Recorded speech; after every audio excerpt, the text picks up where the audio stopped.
We're in a miracle season. How many of you know we are in a miracle season?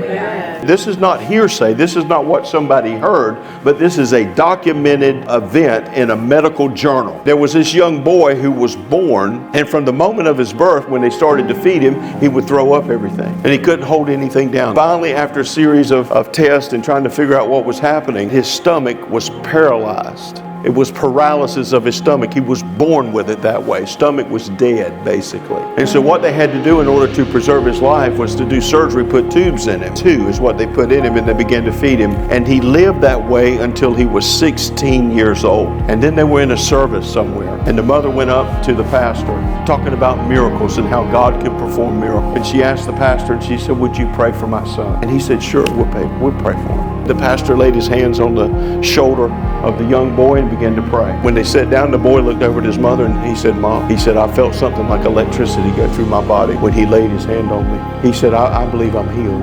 After church, they went to a restaurant and they sat down to eat, and for the first time in 16 years, he ate physical food like we eat, and he swallowed it, and he was able to maintain it. So then they took him back to the facility that's been taking care of him all these years, and they did these series of tests, and they said, "We don't understand what's going on. This young man's stomach is just normal." And they took the tubes out, and he's been healed ever since.